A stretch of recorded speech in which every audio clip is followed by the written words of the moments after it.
ሰላም አድማጮቼ፣ ዛሬ ወደ ኋላ ተጉዘን የኢትዮጵያን የዘመናዊ ስነ ጽሑፍ በር ወደ ከፈተውና እንዲሁም በኢትዮጵያ የመጀመሪያው ልቦለድ እንደሆነ የሚነገርለትን የጉለሌውን ሰካራም ታሪክ እናያለን። ይህ ታሪክ መጠጥና ስካርን ብቻ የሚተረክ ሳይሆን የሰውን ልጅ ማንነት፣ የድሮዋን አዲስ አበባ ገጽታ ያሳየናል። በደራሲ ተመስገን ገብሬ እንደተጻፈ የሚነገረው ይህ ድንቅ ልቦለድ ውስጥ በጉለሌ ሰማይ ስር የሚንገታገተውን የዛን ሰካራም ሕይወትና የሚወረወራቸውን ጥልቅ ቃላት አብረን እንሰማለን። ከሳቅ እስከ ምሬት፣ ከትዝታ እስከ ቁም ነገር። የጉለሌው ሰካራም።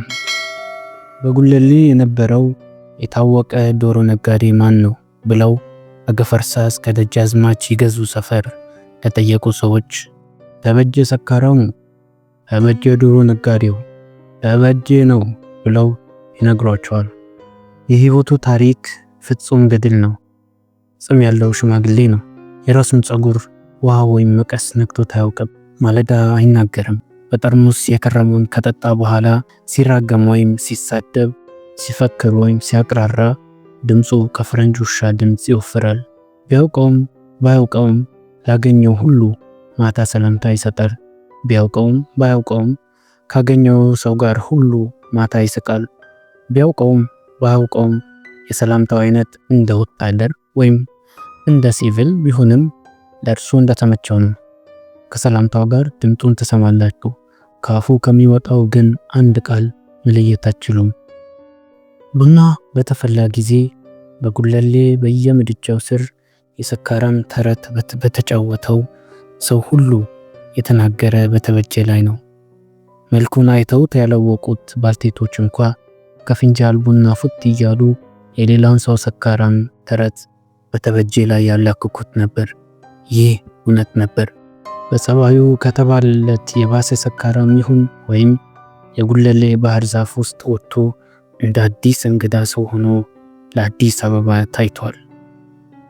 ከድሮ የእንጨት ጉምሩክ አጠገብ ካለው ወንዝ ማዶ ድልድዩን ወደ ምስራቅ ተሻግሮ መጀመሪያ የሚገኘው አነስተኛ የሳር ክዳን ቤት የተበጀ ቤት ማለት ያ ነው። በዚያ በቤቱ በዚያ በጉለሌ በሰፈሩ ኖረ።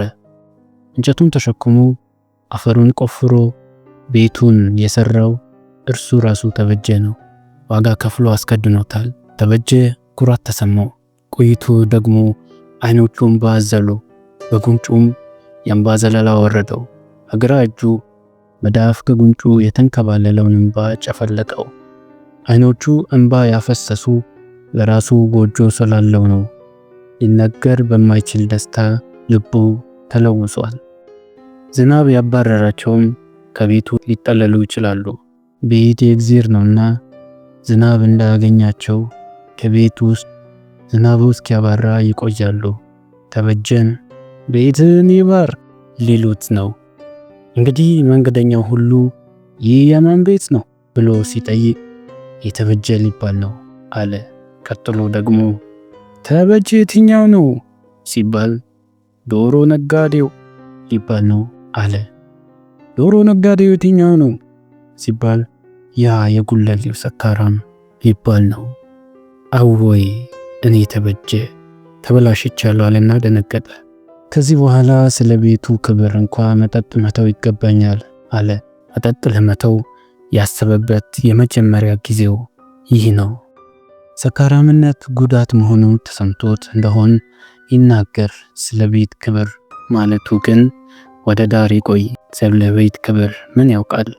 ዶሮ ነጋዴው ተበጀ ሰካራሙ ተበጀ አይደለምን? ሰካራሙ ተበጀ የሰራውን የገዛ ቤቱን ከፍቶ ገበና ኩራዙን አስቀምጦ ክብሪቱን ለመጫር ሲያወጣ በሐሳብ ተሰቅዞ እንደዚህ ያሰበ፣ መምረጥ አለብኝ። ከዚህ ቤት ያለው መጠጥ ሁሉ አንድ ሳይቀር እየወጣ ይፍሰስ። ከዚህ በኋላ ክብሪቱም ኩራዙም በቤት ይደር፣ በአዲሱም ቤት ብርሃን ይዞርበት። አለዚያም በአዲሱ ቤት መጠጥ ይዞርበት። ኩራዙም ክብሪቱም ከቤት ይውጣና ይፍሰስ። ሊደረግ የሚገባ ከሁለቱ አንዱ ነው እንጂ በሰካራሙ ተበጀ ቤት መጠጥና እሳት በአንድነት ይህ ውሸት አለና ሳቀ። ከሁለቱ አንዱን ለማድረግ ሳይቆርጥ መብራቱን አቃጠለና ተቀመጠ። እንደገና ደግሞ እንደዚህ አሰበ፣ አድርገውና ዛሬ ሰከሬ ይህ ቤት ቢቃጠልብኝ አመዱን አይቶ በሰካራሙ ተበጀ ላይ ለመሳቅ ድፍን ጉለሌ ነገ ከዚህ ነው የሚቆመው። ጉለሌ ምን ስራ አለው? አዲስ አበባም የ6 ወር መሳቂያ በሆንኩ ነበር። መንገድ ኃላፊዎችም ነገ በዚህ ሲያልፉ አመዱን አይተውት ይህ የተቃጠለው ቤት የማን ነበር ሲሉ የተበጀ ሊባል ነው። በሰካራሙ ተበጀ ቤት መጠጥና እሳት በአንድነት። ይህቺ ውሸት ወደ ውጭ እንደ እርም ወርውሮት የነበረውን የመጠጥ ጠርሙስ ሁሉ በጨለማው ዳብሶ አንድ ባንድ ለቃቀማቸው። አንዱን ግን ቀና ያደረገና ካፍንጫው አስጠግቶ አሸተተው። በጠርሙሱ ቅርጥ የመጠጡን አይነት አወቀው። እስኪ ነበርና ስለዚህ ነው ሰው እንዳይሰማ ቀስ ብሎ የሳቀው። ጠርሙሱን ግማሽ ከጠጣ በኋላ ግን በአፉ ቡሽ ቢወተፈበትም ለሳቁ መጠን የለውም። ጉለሌ ተኝቷልና ከዚሁ ከባህር ዛፍ ስር ቁጭ ብዬ ብጠጣ የሚታዝበኝ የለም አለና አሰበ። እውነቱም ነው፣ ጉለሌስ ተኝቶ ነበር። ነገር ግን አሁን እርሱ ጠጥቶ የሰከረ እንደሆን ጉለሌን ሊቀሰቅሰው ነው። እርሱ ከጠጣ በጉለሌ ማን ይተኛል? ጠርሙሱን ከከፈተው በኋላ ብርጭቆ ያስፈልገው እንደነበር ትዝ አለው። 3 የሚሆን ደህና ጉንጭ ጠርሙሱን ካፉ አስጠግቶ ጨለጠ። ከዚያ በኋላ የሚጠጣበትን ብርጭቆ ሊያመጣ አሰበ። ከዚያ በኋላ ደግሞ በ3 ጉንጭ ምን ያክል እንደጠጣ ጠርሙሱን ቀና አድርጎ በጨረቃዋ ተመለከተ።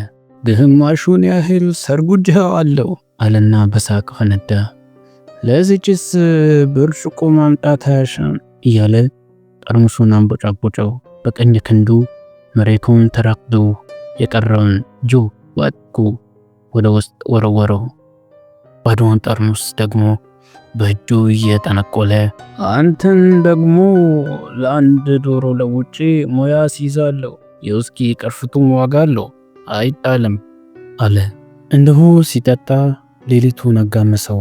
ቀጥሎ ከእግሩ በታች የወደቀም ጠርሙስ እየቆጠረ ይህ ሁሉ እንደጠጣው አላምንም፣ በጉለሌ አፍርሳት አይደረግልኝ፣ እነ ናቄ እነ ተሰማ አጎቴም ይጠጣሉ አለ። የጠርሙሱ መጠጥ እስኪያልቅ ድረስ ከዚያ ከዛፉ ስር ተቀምጦ ያን ጠንካራ ትንባሆን ካፉ አልለየውም። በሳቅ ጊዜ ብቻ መልሶ ዝም እስኪል ድረስ መጠጡ ወይም ትንባሆ ካፉ ያቋርጣል። የመጠጥና የትንባሆ ጊዜ ተበጀ ይህ ነው። ማለዳ በቀዝቃዛ ውሃ ታጠበ። ቋንጣም እንቁላልም ጠበሰና በዳቦ በላ። የጦም ቀን ነበር። ለአባ ተክለ አረጋይ አልናገርምና ነፍሴ ሆይ ግድ የለም አለ። ነፍስ አባቱ ማለቱ ነው። ምናልባት በዓመት እንኳ አንድ ጊዜ ጠይቋቸው ወይም ጠይቀውት አያውቁም። እርሱንም አያደርሰውም፣ እርሳቸውም ከበዓታቸው አይወጡም። አንዳንድ ጊዜ የዛሬውን እሁድ ረፍት አድርጌዋለሁ ያለ እንደሆን እግሩን ደህና አድርጎ የሚታጠብበት ቀን ማለት ነው። ደክሞት ነበርና ደህና እንቅልፍ ተኝቶ ነበር። ዝናቡንም ነጎድጓዱንም ጎርፉንም ውሃ ሙላቱንም አልሰማም። አንዳች ነገር ተሰማ።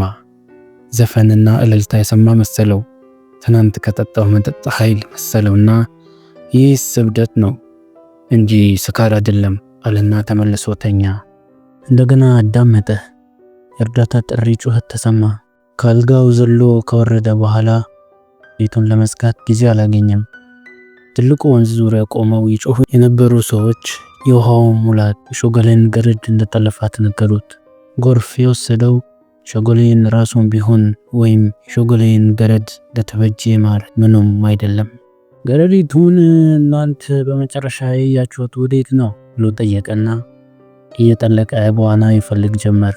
ስለ ሾገሌ ገረድ በትኩስ ውሃ ምላት ለመግባት አነሰዋም ያለው ጉለሌ በዳር ተሰልፎ ቆሞ ተበጀን ይመለከት ነበር። ብዙ ጠልቆ ከቆየ በኋላ ብቅ አለና አገኘሁት መሰለኝ ብሎ በዳር ላሉት ጮኸ ተናገረ። ለሰው ሁሉ ደስታ ሰጠው።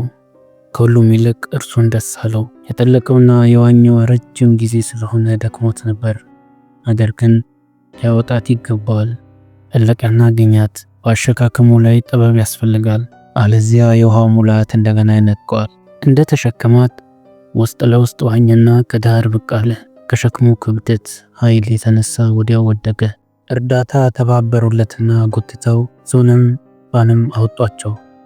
ተበጀ ተዘርግቶ በብረት ውጋት እያቃተተ የጉለሌው ሰው በሳቅ ሲፈነዳ ሰማ። ከራሱ በኩል ቀና አለና ሴትዮዋ ድናለች ብሎ በርህራሄ ድምፅ ጠየቃቸው። አንዱ ቀረበና አሳማ ነው ያወጣው አለው። የሚያቃትተው ተበጀ ወደ ራሱ ቀና አለና አሳማ ብሎ ጠየቀው። ለመሆኑ ከናንተ ውሃ የወሰደባችሁ ሰው ነበር ወይስ አሳማ ኖሯል ብሎ ተበጀ ጠየቀና ያቃትት ጀመር። ጎረቤትን እንደ ነፍስ ውደድ ቢባልም ሰዎችን እነ እቲላን ነበር እንጂ የእቲላን አሳማዎች አልነበረም። እቲላን ጎረቤቱ አሳማ አርቢ ነው። ውሃው ምላት ነጥቆ ወስዶ የነበረ የእቲላን አሳማ ሳለ ያላዩትን ቢያወሩ ግድ የሌላቸው ሰዎች የሸጎሌን ገረድ ውሃ ወሰዳት ብለው አውርተው የተበጀ ነፍስ ለአንድ አሳማ ነፍስ ሊያስለውጡት ነበር። መልካሙን የሰማዕትነት ስራውን ሁሉ ደግሞ እንዲሁ ርካሽ ሆኖ የሚቆጠር የሆነበት ዘወትር የሚሰክር ሆኖ ስለታወቀ ነው። በሞራልም መሰረት አደረኩት የሚለውን ሁሉ ሳያውቀው እንደሚያደርገው ይቆጥሩበታል።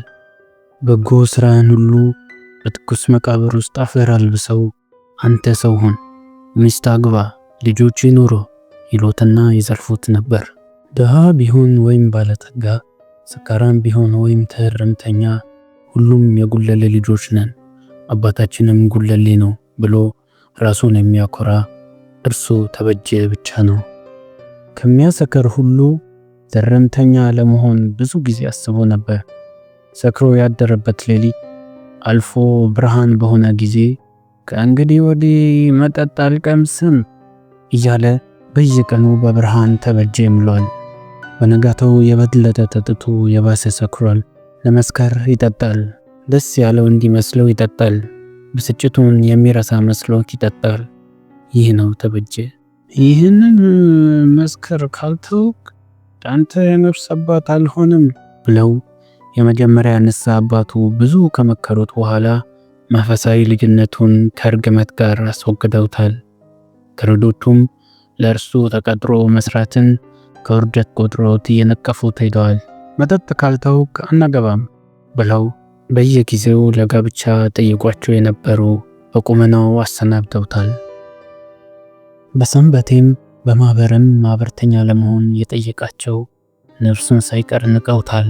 ይህ ሁሉ በእርሱ ዘንድ ከእሚንት አይቆጠርም። ያሉትን ቢሉ እርሱ ምን ቸገረው? ገንዘቡ እኮ አለው። ገንዘቡም ጥሬ ብር ነው። ባለጸጋ ነው። መስከርም የባለጸጎች ነው። ትርምተኛ መሆን የድሆች ነው። እንደ ልዩ አመፅ አድርገው ለምን በእርሱ ይቆጥሩበታል? እንዲህ በተከራከረ ነበር። ነገር ግን ልዩነት አለው። ብዙ ጊዜ ሰክሮ አውቶሞቢል በላዩ ላይ ሄዶበታል። ሰክሮ በበነጋታው ከእንቅልፉ ሲነቃ ብዙ ጊዜ ከእስር ቤት ውስጥ አድሮ ራሱን አግኝቶታል። በጉለሌ መንገድ ዳር ባሉት በብዙ የውሃ ጉድጓዶች ሰክሮ ገብቶባቸዋል። የተጮኸ ጉለሌ አውጥቶታል። ሰክሮ የጎርፍ ውሃ ከወሰደው በኋላ ብዙ ጊዜ እሳት አደጋ ደርሶለታል። ሰክሮ ከቤቱ መድረስ እያቃተው ከወደቀበት ባቡር መንገድ ሳይነሳ ብዙ ጊዜ ጎርፍ በላዩ ላይ ሲሄድበት አድሯል። ይህ ሁሉ ውርደትና ርክሰት ነው እንጂ ክብር ከቶ አይደለም። እንግዲያውስ ክብር ድሃ ነው። ገንዘብ ስለሌለው ራሱን መግዛት ይችላል። ባለጸጋ ደግሞ መናኛ ተራ ነው። ገንዘብ ስላለው ራሱን መግዛት አይችልም። ይህን ሁሉ አሰበ። ስለኖረ ባይማር እንኳ ብዙ ከማወቅ ደርሷል። ባለጠጋ ሆነ ወይም ድሃ ሰው ከራሱ የበለጠ መሆን ይገባዋል አለ። ቤቱን ከሰራ ከ5 ወራቶች በኋላ ጀምሮ ተበጀ መጠጥ ከቶ አልጠጣም። ስለ ቤቱ ክብር መጠጥ እርም ነው ማለት ጀምሯል። ያለፈውን ዘመን መራራነት እያሰበ ተንገፍግፏል። አንድ ብሎ ለመጀመር ከወደቀበት ትቢያ አንስቶ እድሉን ሲያራግፍ እንደ ራዕይ ያያል። ያበላሸው እድሉ አሳዘነው። በዚህ ዕድሜ ሁሉ ሚስትም አላገባውም ልጅም የለኝም አለና አዘነ። ውሾቹ እየተባሉ ሲጫወቱ ተመለከተና አመሌ ውሻ ነበርና ከውሾች ጋር ኖርኩ ብሎ ራሱን ረገመ። በውሾች ፈንታ አሁን በዚህ እድሜው ልጆቹ ዙሪያውን እየተጫወቱ ሲፈነጩ ባየ ነበር። ቀልድና ጨዋታ ስለሚያውቅ እንደዚህ እያለ ይቀልድ ጀመር። ጎጃም የአበባውንና የግራሩ ማሩን ይጭናል። የተጉለትና የአምቦ ወረዳ ገሽውን ያቀርባል። የሆላንድ የቢራ ፋብሪካ ቢራውን ያወጣል። የኢጣሊያ ፋብሪካ ወይነ ጠጅ ያፈላል። መደክሳና ዘቶስ በግሪክ ሀገር ይጠራል። በስኮትላንድ ውስኪ ይጠመቃል። ይህ ሁሉ የሚደረገው በአራዳ የሚቀመጡትን እንዳይጠማቸው ነው። በዚህም ምክንያት በዋሻዋ እንደምትጮህ ጉጉት ሰካራሞች በከተማይቱ ይጮኻሉ። በደብረ ሊባኖስ ግን ድምጡን ዘለግ አድርጎ የሚናገር ወፍ እንኳ የለም። ውሃ እንኳ የሚጠጣው በመቅነኑ ነው። በአራዳ አሁን ወይም በገዳም ምንም ገንዘብና ቢስቲን ስለሌለው ውሃ ደግሞ እጅግ አድርጎ ይጣፍጣል። ይህን የመሰለ ቀልድ ይቀልድ ነበር። ሰካራሙ ተበጀ ግን ገንዘብ እያለው ውሃ ጠፍቶታል። ልዩ በሆነው በዚያ ማታ ወደ አልጋው መጥቶ በተኛ ጊዜ መጠጥን እርም ካደረገው 1 ዓመት ከ9 ወር ከ9 ቀን እንደሆነ ጊዜውን ቆጥሮ አወቀው። ጊዜውንስ ማወቅ ለምን አስፈለገው? እንደ ጉድፍ መጣያ ትንፋሼ ተበላሸ፣ አፌም እንደ ሬት መረረኝ። ሹልክ ብዬ ዛሬ ብቻ አንድ ጊዜ ብቻ እኔ ብቻ ብጠጣ ምን ይጎዳል ብሎ ተመኝቶ ስለነበረ ነው። ነገር ግን ወደ አልጋው ወጥቶ ተጋደመውን በኋላ ተነስቶ ወደ መጠጥ ቤት ለመሄድ ከባድ ከነበረው እንቅልፍ ለመላቀቅ ታገለ። በመጨረሻ ወደ መጠጥ ቤት በሄደ ጊዜ በውኑ ወይንም በህልሙ እንደነበር ራሱን ተበጀ አላወቀው። የጠጣም እንደሆን ከ200 ዓመት በፊት ይደረግ በነበረው የአረመኔ ቅጣት እጁና እግሩ ከመቆረጥ ይደርሳል ብሎ አላሰበም። አናጢ የጠረበው እንጨት ትቅልጥሙ ይቀጠላል ብሎ ክፉ ህልም አላለመም። አንድ ሰካራም አንካሳ በ1 ዓመት ስንት የእንጨት እግር ይጨርሳል ብሎ ስለ ዋጋው አልተጨነቀም። ደህና ምቾት ያለው አንካሳ ለመሆን ገንዘብ ያስፈልገዋል። አንካሳው ሰው ሰካራም እንደሆን በእንጨት እግሩ በሰላም ጊዜ ይሄድበታል፣ በሁከት ጊዜ ደግሞ ይማታበታል። ሲማታበት ይሰበራል፣ ሲሰበርም ሌላ የእንጨት እግር መግዛት ያስፈልገዋል። ስለዚህ የእንጨት እግር የሚሰሩ አናጢዎች ለደንበኞቻቸው ትርፍ መጠባበቂያ እግር በሜንጦ ሰቅለው ያስቀምጡላቸዋል ይባላል። ተበጀን እንደዚህ ያለ ህይወት አያጋጥመውም። በበቀለች አምባዬ መጠጥ ቤት የደረጃውን ተራምዶ ተበጀ በገባ ጊዜ የጥንት ወዳጆቹ ሰካራሞች ከቀፉ ላይ ተነባበሩ። እንደተወደደ መሪ በጫንቃቸው ላይ ተሸክመው እየተቀባበሉት በእልልታ ጮሁ። ከመጠጥ ቤት ጠፍቶ የነበረው ተመልሷልና በሰካራሞች ሁሉ ዘንድ ደስታ ሆነ። እንኳን በደህና ገባ። የመጠጥ ጠርሙሶቹን እንደ ዘንባባ ይዘው ተቀበሉት። ቁማርተኛው ያረጀ ግሪክ እየሳለ ተናገረ። ሁሉም የደስታ ይጮሁ ስለነበር አንድም የሰማው የለም። እርስቶት የነበረው መጠጥ ጣዕሙን ገና ሳያውቀው ገና ከጫንቃቸው ሳይወርድ በጩኸቱም በመጠጡም ተበጀ ሰከረ። ከጫንቃቸው ወደ ቁልቁል ጣሉት። የሕፃንነት ዘመን አልፎልና ራስን ችለ መሄድ ይገባል አሉት። ሰማ። አቅም አንሶ መሄድ አቅቶሃልና እንደ ኩብኩባ እየዘለልክ መሄድ ትችል እንደሆን ምርኩዜ ይኸውልህ ብሎ አንካሳው በየነ አቀበለው። ምርኩዙን ለመያዝና ለመጨበጥ ሲዘረር በግንባሩ ከመሬት ላይ ተደፋ። እንደወደቀም ሳለ እስኪነቃ ድረስ በመካከሉ ስንት ሰዓት አልፎ እንደነበር ለማስተዋል አልቻለም። የመጠጥ ቤቱን መቤት ጊዜ አልፎልና ከውጭ ጣሉትና ቤቱን ዝጉበት ብላ አዘዘች። ወደ ቤቱ የተመለሰ መስሎት ሄደ። ማወቅ አልቻለምና ወዴት እንደሄደ ግን አላወቀም። አንድ መንገድ ሲያቋርጥ ተሰናከለና ወደቀ። ከወደቀበትም ምድር ላይ በዳሰሰ ጊዜ ለእጁ የገጠመውን የባቡር ሐዲድ ነው። ቤቱ ያለ በጉለሌ ነው። የሰከረበት ደግሞ የበቀለች መጠጥ ቤት ነው። መጠጥ ቤቱም ከዮሐንስ ቤተክርስቲያን አጠገብ ነው። ምን ያህል ቢሰክር ነው የጉለሌ መንገድ ጠፍቶት እስከ ባቡር ሐዲድ ድረስ ተሳስቶ የሄደ? ራሱን ይዞ ለመጮህ ራሱ ወዴት እንዳለ ማወቅ አቃተው። እንደ ቤቱ መንገድ ጠፋበት። ጥቂት መስማት ከቻለ በኋላ ጩኸት ከበስተኋላ የነፋ ነበር። የእሳት አደጋ ወይ ባቡር ኖሯል። እያፎደፎደ ሲሄድ ከወደ ኋላ በኩል ምን እንደተገፋው አላወቀም። ከኋላ በኩል ትልቅ ኃይል መታው። ከፊቱ በኩል አውራ ጉድጓድ ተቀበለው። እግሩ እንደ ብርጭቆ ነከተ። ከወደቀበት ሌሊቱን ሁሉ ደም ከእግሩ ዘነበ። ትንኝም እንደ ንብ በላዩ ላይ ሰፍሮ ደሙን መጠጠው። ቀና ብሎ ከአጠገቡ የወደቀውን የአህያ ሬሳ አሞራዎች ሲግጡ ታየ። የቀረው ልቡ በድንጋጤ ተመታ። የእርሱ ዕድል ከአህያው ሬሳ ዕድል ቀጥሎ ሆነ። በስካሩ ምክንያት እስከ ዘላለም ድረስ ከአህያ ሬሳ እንደማይሻል ተረዳው። ነገር ግን የአሁኑ መረዳት ለምን ይበጀዋል? ማወቅ የሚያስፈልግበት ጊዜ አልፏል። በሕይወቱ ሳለ እንደወደቀ ያ የአህያ ሬሳ መነሳት አልቻለምና በተራው አሞራዎቹን አይኑን ሊመነቅሩት ነው። ስጋውን በልተው ከጨረሱት በኋላ አጥንቱን ሊግጡት ነው። ሌሊት ደግሞ ቀበሮዎች ሊሰፍሩበት ነው። ይህን እንዲያመልጥ ለመሸሽ ከወደቀበት ሊነሳ እያቃተተ ሞከረ። ባልተቻለው ጊዜ ግን ተጋደመ። በደሙ ላይ እንደተጋደመ 4 ቀኖች አለፉ። እግሩ እንደ ቀረቤታ ተነፋ። እንደ ቅጠል ያለ እዥ ወረደበት። ከወደቀበት ያነሳው የመንግስት አምቡላንስ ባገኘ ጊዜ ፈጽሞ ብሶበት ነበር። ዶክተር ክሪመር ባዩት ጊዜ ከሰማይ በታች ሊደረግለት የሚችል ሕክምና ምንድን ነው? ደሙ አልቋል። በሽተኞችን ለመርዳት በጎ ፍቃድ ካላቸው ሰዎች የተለገሰውን ደም ለሚሰክር ጠጋበኛ አልሰጥም። እርሱን መንካት መርዙ ያስፈራል። ከዚህ በፊት ይህ እንዳይደርስበት እንዳይሰክር ብዙ አስጠንቅቀነው ነበር አሉ። ከንፈሩ ተንቀሳቀሰ። ላብ በፊቱ እንደ ውሃ ፈሰሰ። ለመናገር ጣረ። በመጨረሻ ግን መናገር ሳይሆንለት ቀረ።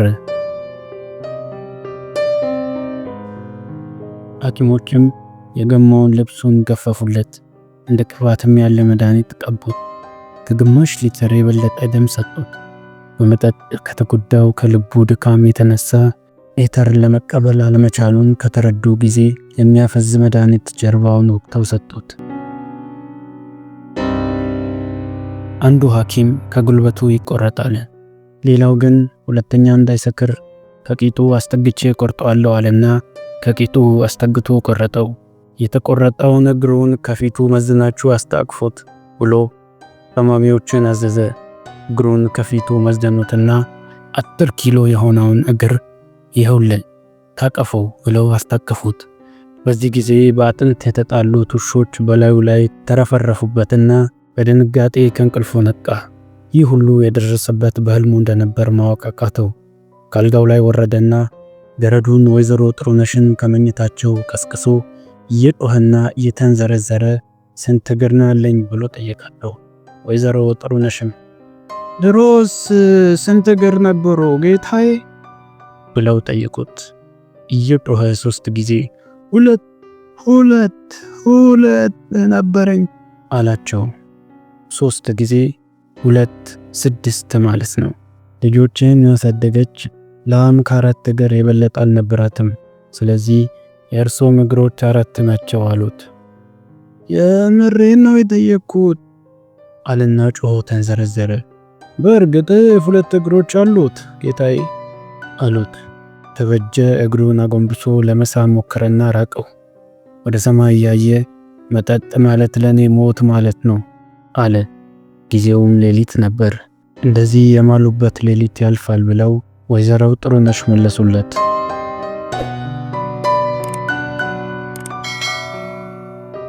እንግዲህ አድማጮቼ የጉለሌው ሰካራም ታሪክ እንዲህ ተፈጽሟል። ይህ ታሪክ የተጻፈው ብዙ ዓመታት በፊት ቢሆንም ዛሬም ድረስ የሰው ልጅ ድክመት፣ የህይወት ምሬትና የማህበራዊ ኑሮን ገጽታ ቁልጭ አርጎ ያሳየናል። ሰካራሙ የጉለሌ ሰው መሳቂያ ብቻ ሳይሆን የጊዜውና የሁኔታዎች ሰለባ የነበረ የብዙዎች ነጸብራቅ ነው። ደራሲው በዚህ አጭር ልቦለድ ውስጥ የሰነዘረው ዛሬም ድረስ በየቤታችንና በየመንደራችን ካሉ እውነታዎች ጋር ይጋጫል። እናንተ ከዚህ ታሪክ ምን ተረዳችሁ? የሰካራሙ ንግግር ድርጊት የዛሬውን ማህበረሰባችንን ይገልጸዋል ወይስ ታሪኩ ለዛሬው ዘመን ትምህርት የሚሆን ምን ቁም ነገር አለው? ሀሳባችሁን በኮመንት ላይ እንድታጋሩ እንጋብዛለሁ። ይህ ትረካ ከተመቻችሁ ላይክ ማድረጋችሁ እንዳትረሱ።